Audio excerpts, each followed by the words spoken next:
3 options are wide open as of today. Anything can happen. Yes sir. Kavitha కొత్త party పెడితే స్పందన ఏ రకంగా ఉండొచ్చు సార్? మనం చూసాం లిక్కర్ స్కామ్లో కవిత అరెస్ట్ అయ్యి జైల్లో ఉన్నప్పుడు తెలంగాణ సమాజం నుంచి కానీ బీఆర్ఎస్ పార్టీలో కానీ పెద్దగా సానుభూతి రాలేదు అంటూ ఉంటారు. మరి ఎటువంటి రెస్పాన్స్ ఉండొచ్చు కవిత పార్టీ పెడితే? సానుభూతి రాలేదని బీఆర్ఎస్ వర్గాలే చెప్తుంటాయి. సార్, ఎందుకంటే మీకు ఇప్పుడు చంద్రబాబు నాయుడు అరెస్ట్ చూసాం. చంద్రబాబు నాయుడు అరెస్ట్ ఒక రకంగా జగన్కు వ్యతిరేకతను పెంచడానికి ఉపయోగపడ్డది. ఈవెన్ సర్వేల్లో కూడా వ్యక్తమైంది. తెలుగుదేశం ట్రెడిషనల్ ఓటర్స్ కాని వాళ్ళు కూడా చంద్రబాబు అరెస్టును వ్యతిరేకించారు. అందుకే ఇప్పుడు జగన్ అరెస్ట్ చేయడానికి చంద్రబాబు నాయుడు ఇంత ఆలోచించడానికి కారణం లేదంటే వీళ్ళందరికన్నా ముందు జగన్ లోపలేసేవాళ్ళే కదా. సో అందువల్ల మీకు కేసులు పెట్టడం వేరు, లోపలేయడం వేరు. సో అన్ని సందర్భాల్లోనూ ఆ రకమైన సానుభూతి వస్తుందా అనేది క్వశ్చన్ మార్క్గానే ఉంటుంది. బట్ కవిత లిక్కర్ స్కామ్లో అరెస్ట్ అయితే బీఆర్ఎస్కు పెద్ద పొలిటికల్ మైలేజ్ అయితే ఏమాత్రం రాలేదనేది నిజం, దాంట్లో అనుమానం లేదు.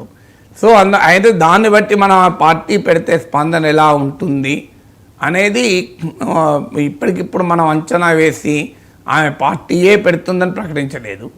పార్టీ పెడుతుందని ప్రకటించక ముందే మనం 8వ తరగతి ఉండగానే ఐఐటీలో సీట్ రాదని ఫోర్కాస్ట్లు చేయలేం కదా.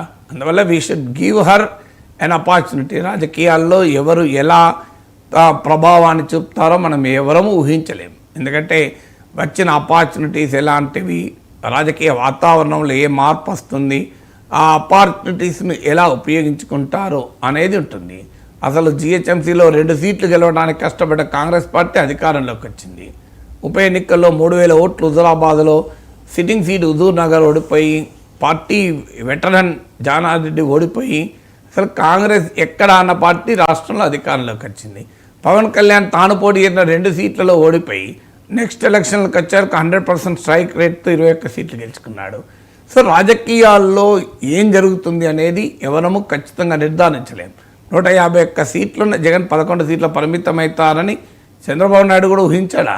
సో అందువల్ల పాలిటిక్స్ అనేది అనేక ఫ్యాక్టర్స్ పైన ఆధారపడుతుంది. It's not a simple formula. ఇంకో A+B² = A² + 2AB + B² అన్నట్టు కాదు. It's not an algebraic equation. So it's a very very dynamic situation and evolve అవుతూ ఉంటుంది.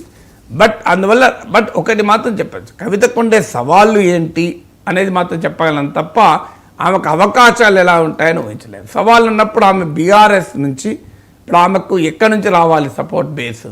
బీజేపీ మద్దతుదారులు అయితే కవిత వైపు రారు, కాంగ్రెస్ మద్దతుదారులు కవిత వైపు రారు. ఇక ఆమె ఎవరిని కూడగట్టుకోవాలి? ఆమె బేస్గా బీఆర్ఎస్ను మ్యాక్సిమంగా స్ప్లిట్ చేయగలగాలి. బీఆర్ఎస్ను స్ప్లిట్ చేయగలిగితేనే ఆమెకు బేస్ ఉంటుంది. ఇప్పుడు మీకు ఉద్ధవ్ ఠాక్రే శివసేనను విడిపోయి ఏక్నాథ్ షిండే ఎక్కడి నుంచి తెచ్చుకున్నాడు బలం? శివసేన ఫాలోయింగ్నే తెచ్చుకున్నాడు. అజిత్ పవార్ ఎక్కడి నుంచి తెచ్చుకున్నాడు? ఎన్సీపీ బలాన్ని తెచ్చుకోగలిగాడు. అందువల్ల రేపు కవిత అయినా బీఆర్ఎస్ను స్ప్లిట్ చేయగలగాలి. ఇప్పుడున్న రాజకీయ వాతావరణం అయితే బీఆర్ఎస్ చాలా బలంగా కేసీఆర్ వైపు ఉంది. రేపు వ్యూహాత్మకంగా కాంగ్రెస్లో చేరాలనుకునే ఎమ్మెల్యేలు కవిత వెంబడి వెళ్తారా? కవిత కాంగ్రెస్లో చేరితే వెళ్ళే అవకాశం ఉందని కూడా ఇవాళ పత్రికలు ఆంధ్రజ్యోతి కథనం కూడా. అంటే కవిత కనుక కాంగ్రెస్లో వెళ్ళాలనుకుంటే దీన్నే అదనగా చేసుకొని జిహెచ్ఎంసీ ఏరియాలో ఉన్న ఎమ్మెల్యేలు కవిత నాయకత్వంలో కాంగ్రెస్లో చేరుతారని కూడా వస్తుంది. అలా అనుకున్నప్పుడు వాళ్ళు మరి కవితతో వస్తారా? అంటే బీఆర్ఎస్లో ఆపరేషన్ కనుక 2/3 ఎమ్మెల్యేలను కనుక కవిత వైపు వస్తే ఈ యాంటీ డిఫెక్షన్ లా కూడా ఉండదు.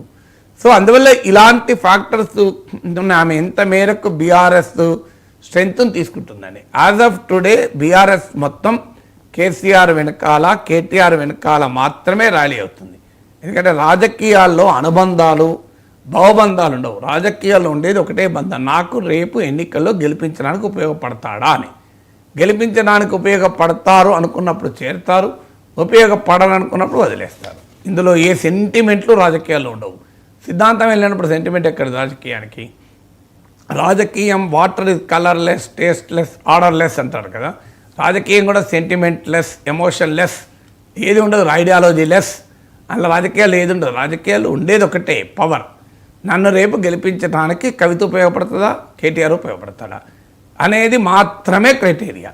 యాజ్ ఆఫ్ టుడే ఎవరు కూడా కేటీఆర్ కన్నా కవిత ప్రభావం చూపుతుందని భావించి కవిత వైపు ర్యాలీ అయ్యేట్లా ఇప్పుడు బీఆర్ఎస్ నాయకత్వం మీద కనిపించడం లేదు.